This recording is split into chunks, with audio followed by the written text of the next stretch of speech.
Good evening, my fellow Americans.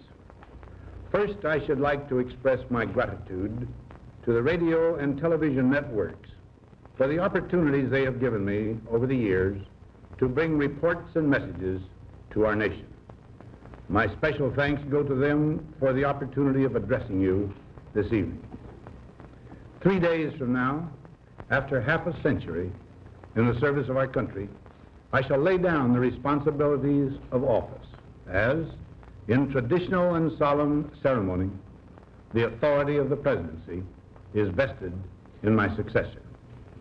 This evening, I come to you with a message of leave-taking and farewell, and to share a few final thoughts with you, my countrymen. Like every other citizen, I wish the new president and all who will labor with him Godspeed. I pray that the coming years will be blessed with peace and prosperity for all. Our people expect their president and the Congress to find essential agreement on issues of great moment, the wise resolution of which will better shape the future of the nation. My own relations with the Congress, which began on a remote and tenuous basis when, long ago, a member of the Senate appointed me to West Point, have since ranged to the intimate during the war and immediate post-war period, and finally to the mutually interdependent during these past 8 years. In this final relationship, the Congress and the administration have, on most vital issues, cooperated well to serve the nation good rather than mere partisanship, and so have assured that the business of the nation should go forward. So my official relationship with the Congress ends in a feeling, on my part, of gratitude that we have been able to do so much together.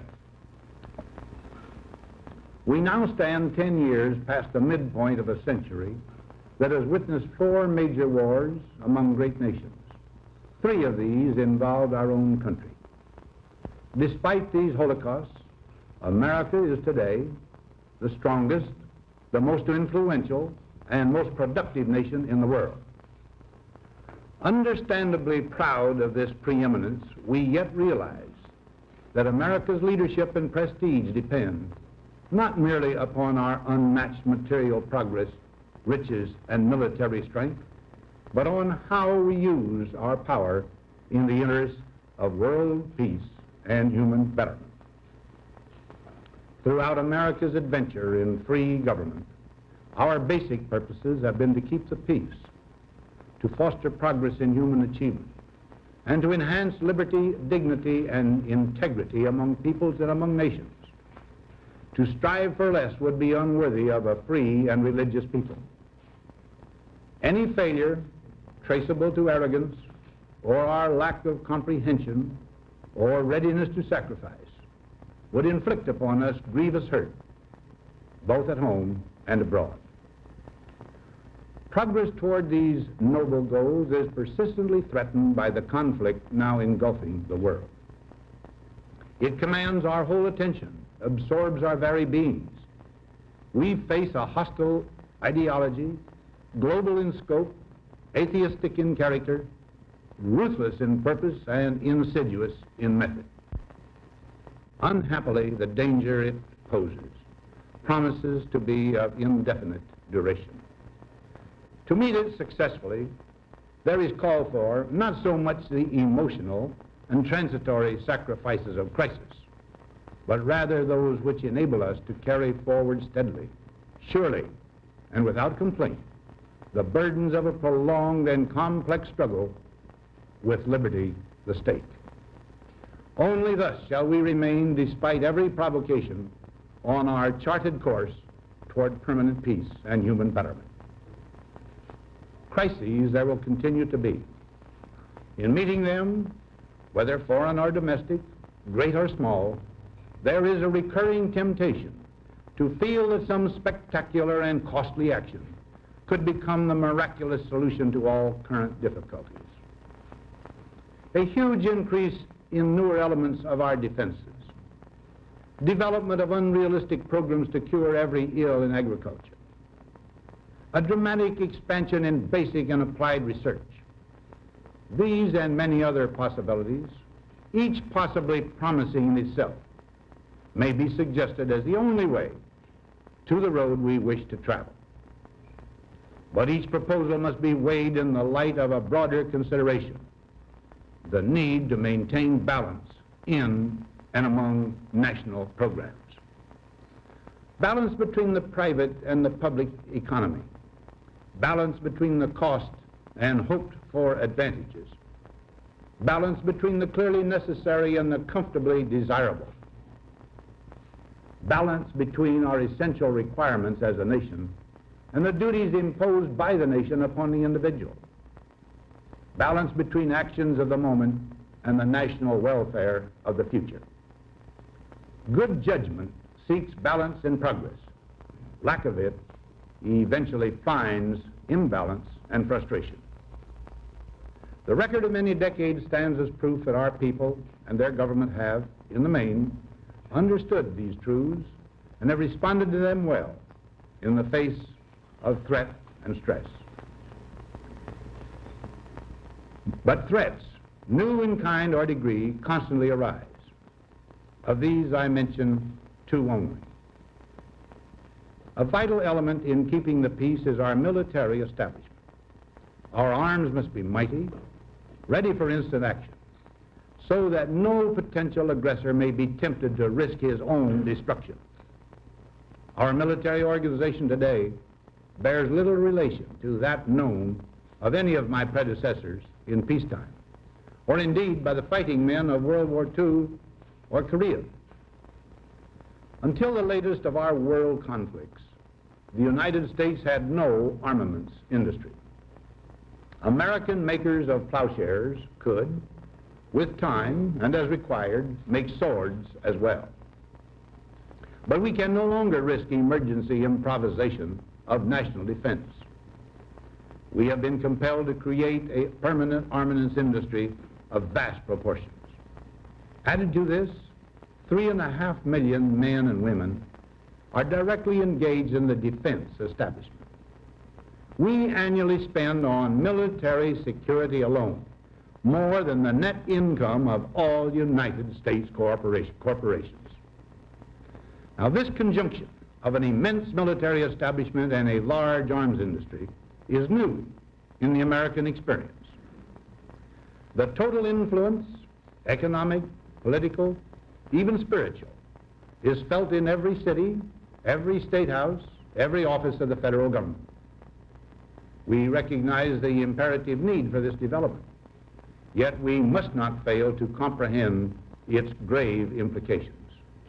Our toil, resources, and livelihood are all involved. So is the very structure of our society. In the councils of government, we must guard against the acquisition of unwarranted influence, whether sought or unsought, by the military-industrial complex. The potential for the disastrous rise of misplaced power exists and will persist. We must never let the weight of this combination endanger our liberties or democratic processes. We should take nothing for granted. Only an alert and knowledgeable citizenry can compel the proper meshing of the huge industrial and military machinery of defense with our peaceful methods and goals, so that security and liberty may prosper together. Akin to and largely responsible for the sweeping changes in our industrial military posture has been the technological revolution during recent decades. In this revolution, research has become central.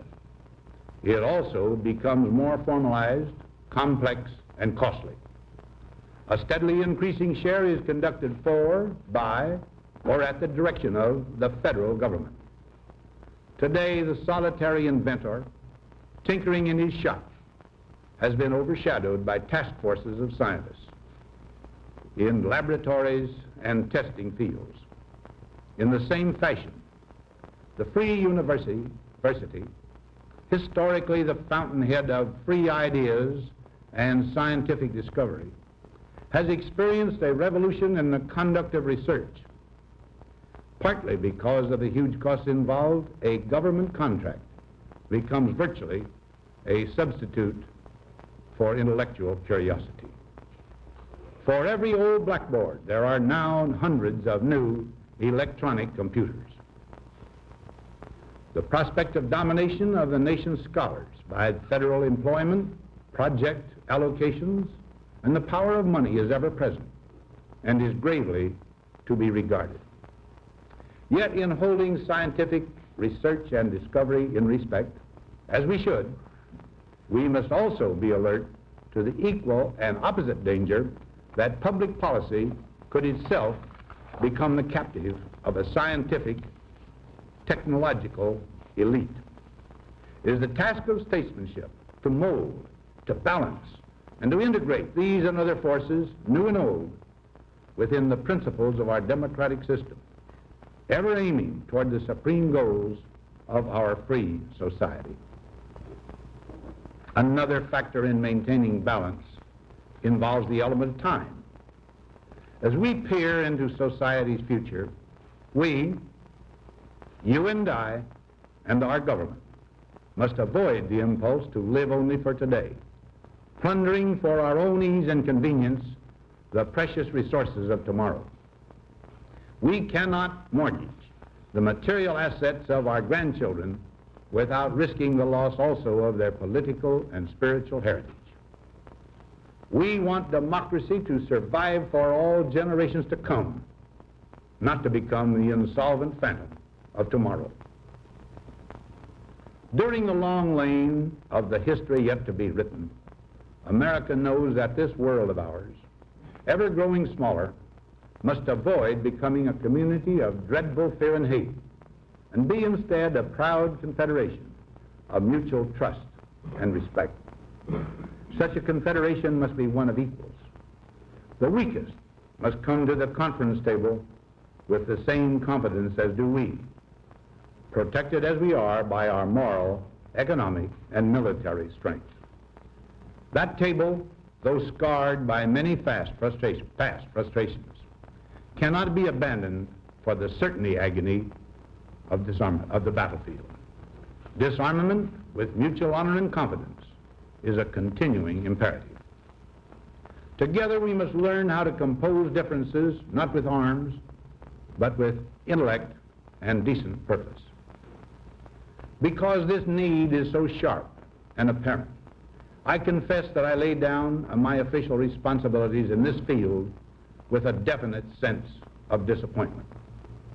As one who has witnessed the horror and the lingering sadness of war, as one who knows that another war could utterly destroy this civilization, which has been so slowly and painfully built over thousands of years, I wish I could say tonight that a lasting peace is in sight.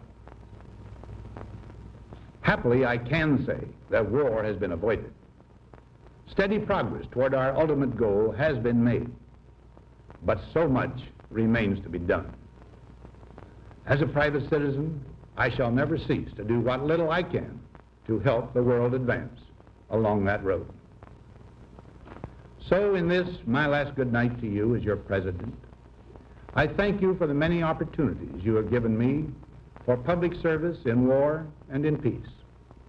I trust in that service, you find some things worthy. As for the rest of it, I know you will find ways to improve performance in the future. You and I, my fellow citizens, need to be strong in our faith that all nations under God will reach the goal of peace with justice. May we be ever unswerving in devotion to principle, confident but humble with power, diligent in pursuit of the nation's great goals. To all the peoples of the world, I once more give expression to America's prayerful and continuing aspiration. We pray that peoples of all faiths, all races, all nations may have their great human needs satisfied, that those now denied opportunity shall come to enjoy it to the full, that all who yearn for freedom may experience its spiritual blessings. those who have freedom will understand also its heavy responsibility. That all who are insensitive to the needs of others will learn charity, and that the scourges of poverty, disease, and ignorance will be made disappear from the earth.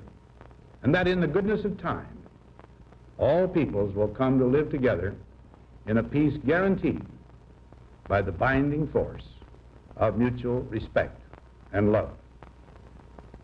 Now, on Friday noon, I am to become a private citizen. I am proud to do so. I look forward to it. Thank you, and good night.